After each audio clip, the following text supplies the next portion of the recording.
This is the knowledge century. Nothing to do with birth. It got degenerated when it connected with birth. Ambedkar, unfortunately, Jawaharlal Nehru made him bitter. And towards the end, he lost 3 parliamentary elections in a row and losing his deposit because Nehru ensured that he would be humiliated. And he became bitter. The society didn't stand up for him. His own scheduled caste didn't vote for him. But he was a scholar. And he went to Columbia and got a PhD in economics. His thesis was first class. Went to London School, he got a law degree. And he wrote books on Indian culture, which you all must read. I've quoted in my recent book, Hindutva and National Renaissance, long passages from his book.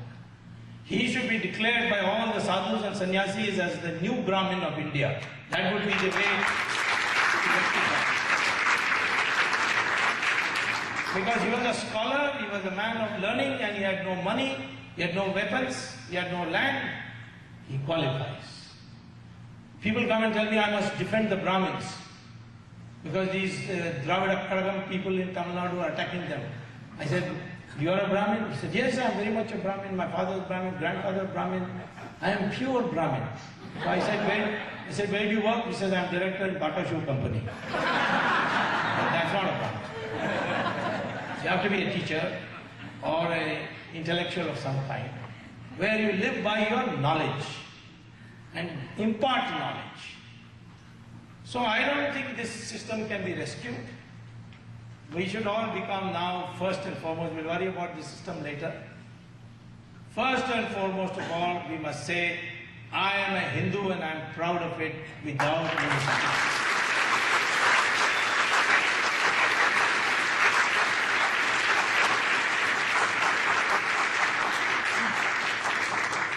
You see, therefore I'll conclude my talk by, my hour is almost over, by raising a question as to what we should do, what you NRIs can do, what I can do, what any Hindu can do. First you must understand what your identity is. Today, after all the attempts of the British to divide us, everything is failed because this science has completely destroyed the East India Company financed history of India. Still being taught in India, but is not anymore being taught in the same ferocity in other countries. Still some, once if I get a government, the first thing I'll do is appoint a commission with Rajiv as the chairman, if he agrees, to rewrite our history.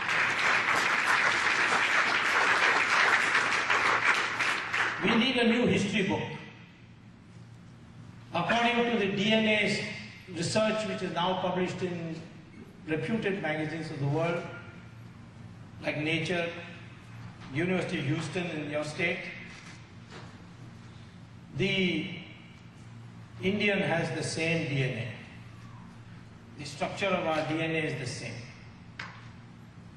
It doesn't matter what color Indian is, because color has got nothing to do with race.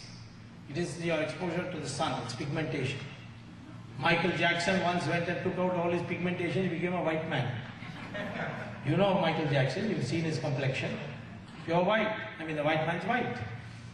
So pigmentation has nothing to do with race, but DNA structure is race. And we are all the same, and I proved it once. When Raj Thackeray said in Bombay, these Bombay taxi walas are from UP, they are stealing our jobs of us Marathi, we are different people. They must all go. So I got a friend to go and get a sample of his hair when he went for a haircut. And then I got one UP taxi wala and said, can I cut your hair? And he gave me a sample. I gave him 10 rupees. He gave me one strand of his hair. And I took it to Hyderabad to a laboratory, tested and found the DNA of Raj Thackeray and the UP taxi walas are exactly the same. So I came back to Bombay. I announced that Raj Thackeray originally his ancestors came from UP. And therefore the first person who should be driven back to UP is Raj Thackeray and not the taxi wala. And Raj Thackeray has not protested. I told him if he challenges me, ask him to come on this stage and cut his hair in front of everybody, and I'll bring a mobile testing equipment and I'll prove it that he's right. We are the same people. irrespective of your Brahmins or scheduled castes or anything. So therefore, this Aryan Dravidian is all nonsense. And that, I don't have to expound on it. Rajiv has done enough, and you can read his book, how it was contrived. Arya just means good, noble person. Like in Tamil we say Ayya. There is Arya. There is no word Aryan in our scriptures. Dravidian is, means southern part. They say it's a sandhi of two words, tra and vid. Means where the three coasts meet. That means southern region. The word was first used by Adi Shankara when debating Mandana Mishra in Varanasi. He said, I'm Dravida Shishu. And then he expounds what that means. I told this to Karnanidhi also one of these days. I often discuss with him, although I don't like him at all, he doesn't like me, but we discuss a lot. Something good in politicians, even if you don't like each other, you can sit and have tea and coffee together. Some politicians even decide how to divide the loot, see. So therefore, I told him that, you see, this Dravid is not a racial term as you are making up. He said, no, this is absolutely British historian, this, that, no. Then I said, if you are saying that Dravid can never be a Brahmin, then how is Rahul Dravid a Brahmin? Our cricket captain, who was that time cricket captain, he is a Brahmin and he is from... in Maharashtra, if anybody came from south, he will be called Dravid. So therefore, we are one people. That oneness must be expressed. And that expression must be so solid that nothing else counts. The first thing that counts is if you are a Hindu. Then if you are an Indian. Later on you can think of Italians also if you like.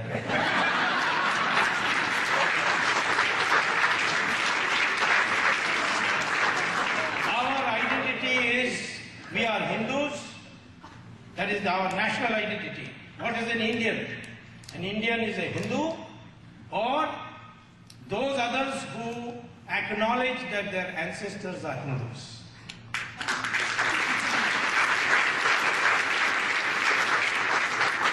If a Muslim says that my ancestors are Gori and Ghazni, then according to the British Independence Act of 1947, they should go to Pakistan. You want to stay here? You accept to be my brother, that we are of the same blood, we have the same tradition. The same Sanatana Dharma was, belongs to both of us. That is the way to unite Hindus and Muslims, not by pandering to them, but by making them acknowledge their identity as a person who comes from the same lineage as I do.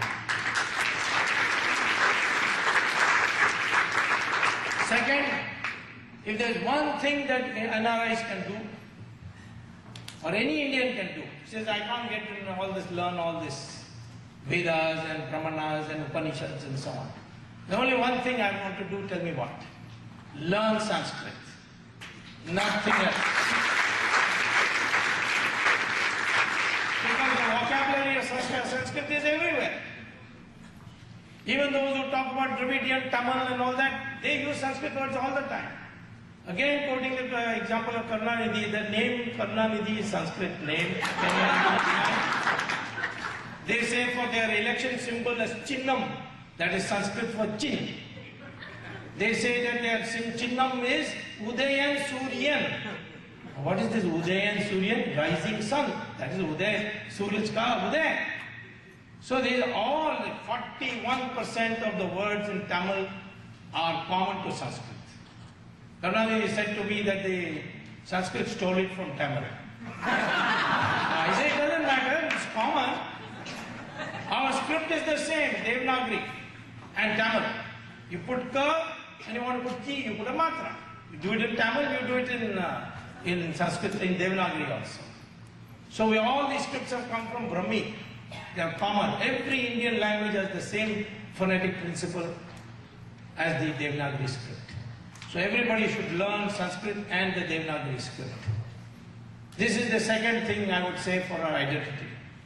Third thing is, you must be a Virat Hindu, not a Dabbu Hindu. Virat Hindu means that if somebody attacks you because you are a Hindu, you will retaliate. And retaliate massively.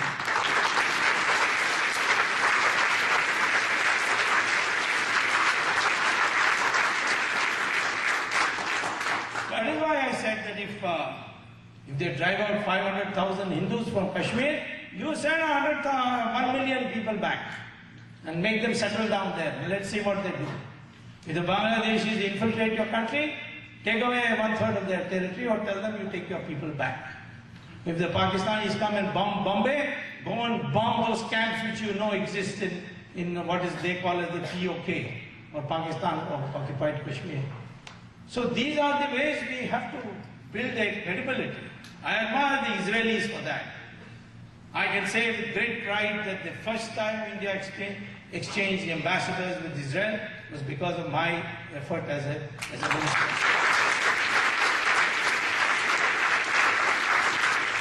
Till that time they didn't know they were. But the Israelis are Jews.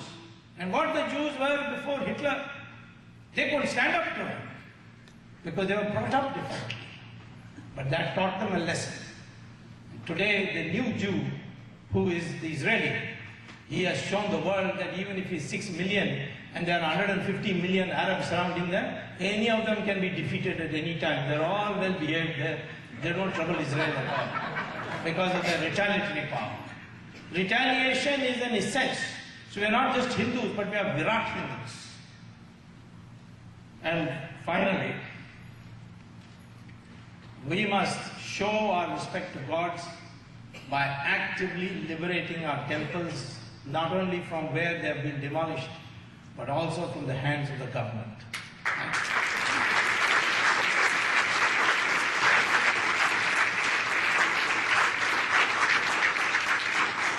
Swamiji here is doing excellent work. Padayatra. He has brought a focus to the whole thing. But I have got a court case which I'll now go and argue now when I return on the 11th of August, where I have said to the government, yes, government has the power, that if there's a financial mismanagement, they can take over that temple. But I said they cannot take it over permanently.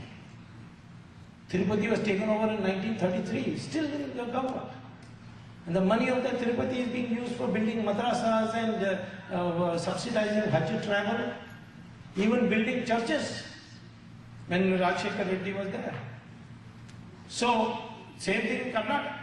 All misuse. 4 lakh temples are being, the lands of the temples which were donated by people, being taken over by politicians, and they're building housing colonies in it. So I brought a legislation asking the Supreme Court to legislate that when the power is given to take over a temple,